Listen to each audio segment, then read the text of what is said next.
Hey everybody, welcome back. We're going to call this episode 1 of Don't Screw Up Your Relationship by two people that are not relationship experts, but we both have screwed up relationships and we both have been screwed over in we have relationships. both been screwed over in relationships. So, if you know that's on my page, you can find the intro. But this is episode 1.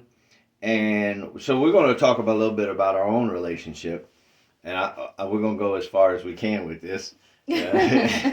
so, so we both came out of broken relationships, and not everybody comes out of broken marriages, but whatever your relationship was, ours happened to be marriages. And before anybody starts and all this stuff, oh, Dr. Packer, you can't be a minister and all that stuff because you're divorced. Stop. Just stop. Everybody has junk, even you, whoever you are. And why are you on my page anyway? But yes, so everybody has difficulties. So one of the things that you had mentioned when we talked in the introduction is that if you come out of a relationship and go right into a relationship, you tend to take a bunch of stuff with you. Right. And it's important to have that time where you can kind of get yourself together. And then when you get yourself together, the right person will present themselves. Mm-hmm. I think the right person presents themselves, and then you are able to see the right person. Exactly. So when you and I first got together, which by the way, if you don't know, if you missed, this is Sarah, Scotty. This is my girlfriend, and she's gorgeous. Thank you, dear. When we got together, we both knew that it was right, but we were having trouble believing it. Yeah, believing it, connecting the dots to get it right. Mm-hmm. So this is why we're talking about don't screw up your relationship. Some relationships you don't want to screw up, but then you kind of I think we failed forward. Yeah. we failed, but we failed forward. We did. So what do you think when we first got together? What was one of the biggest issues that you think we had connected? Our communication was not good. It wasn't? No. Don't sound surprised and shocked by that. No, our communication was not good. For all the work that we had done individually, we did not do enough considering the communication issues that we needed to have. Both of us came from relationships where communication wasn't really there. So when you get with someone who actually talks and communicates and says, then it can kind of get, what's going on here? Yeah. Is this right? Is this normal? Right. Oh, and that's, you know what? That's really what you hit on there. What is normal? Right. That's why I put it in quotes. Yeah, exactly. Normal. Normal. That's, that is really, what is normal? Because I know that there's a lot of people that are out there now that are in a relationship that have become so warped, that they think the proper way of communicating is don't communicate. Right. Or screaming at each other, or, just yelling at each other, or putting somebody down. Yeah. We were talking about this. We were talking about this today, like something as simple as when you're getting married. Mm-hmm. I never liked when the groom or the bride would get the cake and smash it in their face. I don't like that either. Why are you doing that? I mean, if you want to make a funny picture or whatever, right, have an agreement on it. But don't just start shoving cake in my mouth. Yeah. I agree with that. Because why are you not... How could you be kind to everybody else out there in the world, but you're not kind to the person that you say you love right the most? Mm-hmm.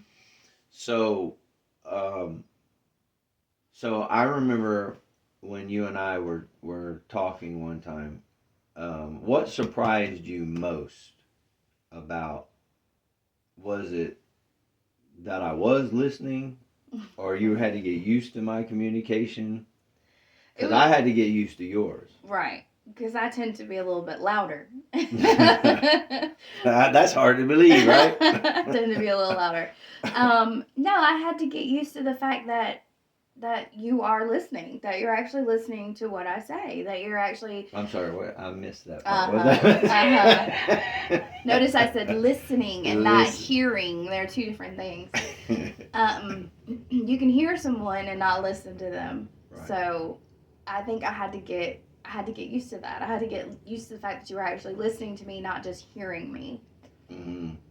Yeah, and I know that one of the things from like men, um, especially in this day and time, and I know that a lot of people don't agree with this, but this is just my opinion. Mm-hmm. Okay, I can't help it if I'm right, but this is just my opinion. Tread carefully. And that it's that I believe that there's a lot of men haters out there, and so men tend to think they have to be macho and overbearing because well, everybody hates me.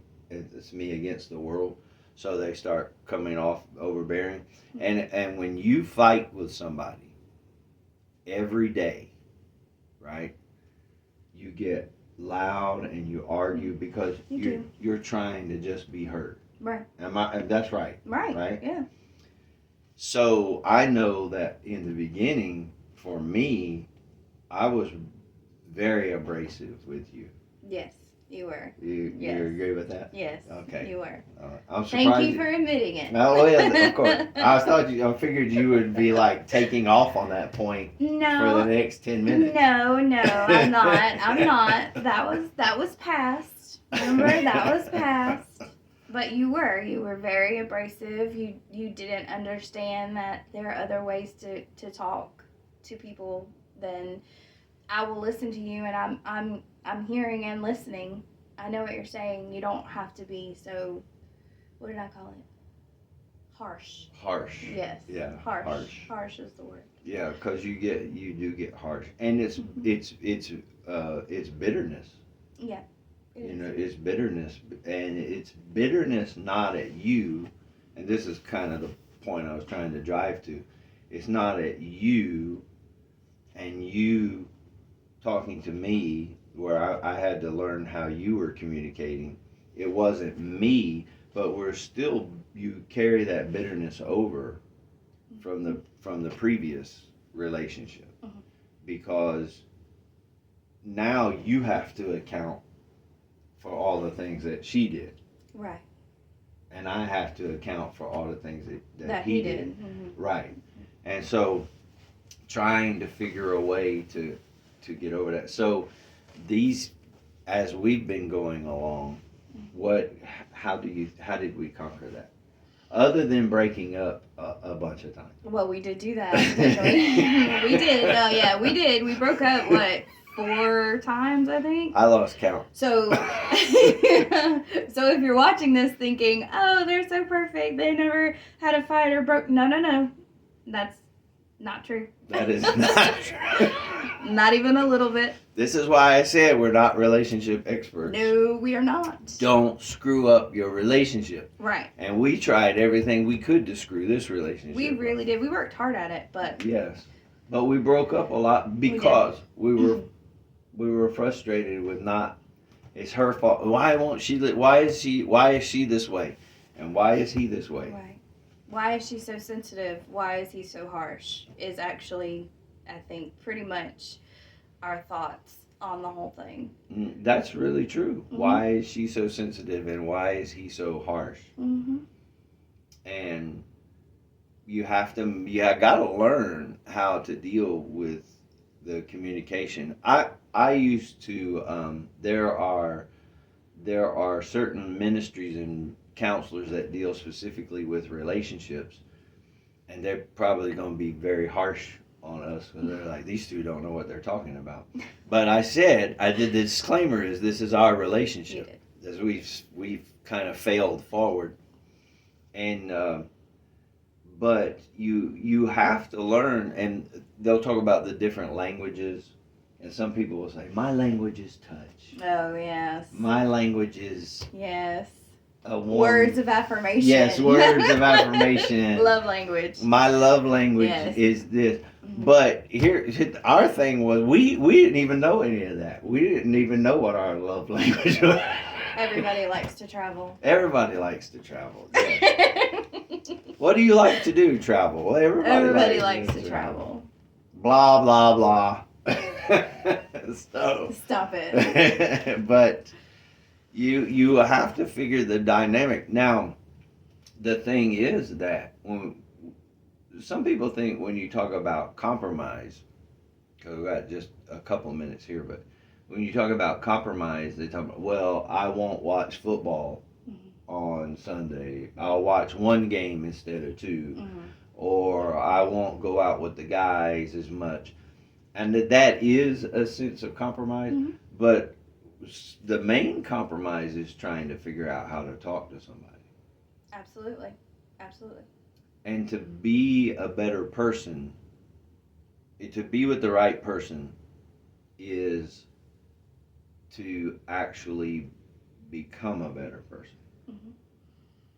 So, Do you want to be mhm. a better person for you, for your person? Do you want to figure out how to communicate? Is this your person that you want to do these things? Not, I have to do these things in order to keep her or to keep him. I have to do X, Y, and Z, otherwise she's gonna leave. But that's not. It's a want. It's not a have to. That's good. Yeah, it's a want to, and in doing it, you become a better person. Absolutely. So you take the sensitivity that you had and the harshness that I have, and in figuring out that I don't have to be as harsh, Mm-hmm.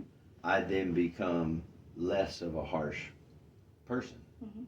Because then I don't talk to you harsh, and then that bleeds over into other parts of my life. Mm-hmm. So now I don't have to be a harsh person. Right. And then being sensitive, because the harshness goes away, a lot of that, you become sensitive because you close down. Right. And then that opens up, so then you become a much more open person. Because it becomes, why am I going to talk to this person when he is so clearly either not happy with what I'm saying, not happy with me, or not happy in general? So it's coming out, and you don't even have to say anything mean. It's just a tone. It's just a tone that you have that can carry some triggers, honestly. Yeah. So, I mean, not anymore, but then. Right. Sorry. Right. No, very true. Very true. And you know what? That's something that probably we'll explore down the road is talking about triggers, because it's tough to deal with that. But I wanna finish up on this about, it's amazing that when if you hear my messages, then you know that I believe that God in his tool, the universe, is going to send you a person that is going to draw the best out of you. Right? And so, can I say that from my previous relationships? No. Can you say that for your previous relationship? Absolutely not. If I could, I wouldn't be sitting here. You wouldn't be sitting here, right? You'd be at this bar with someone else, Right. probably. Tony Robbins, maybe. Tony Robbins. Tony He's motivational. He is motivational. Yes, he is. He's a cool guy, I've heard. Yes, A that's bit true. of an eccentric, but whatever. Yeah, but I'm easier to get in touch with than Tony Robbins. So And way cuter. I think so too. Yeah, I absolutely. think. Well, thank you. It's very nice of you. See, that's my love language. Words of affirmation. Words of affirmation. And I don't mean to, because there are people who really, really do believe in the love language they and stuff like that. And I actually do know some people that it's really helped them. They've found a lot of benefit in it. But for me personally, it hasn't really Right. benefited me much. Right. But there are lots of people who really, really, really believe and get a lot out of the love languages. So That's good. if you're one of those people, we are in no way making fun of you. Not at all. Whatever works. I am of the point that here's what I believe. If it works for the couple, within reason. Within reason. If it works for the couple, then it works. Exactly. All right. Well, that's the end of episode 1. So, as always, see you on the next one. Cheers.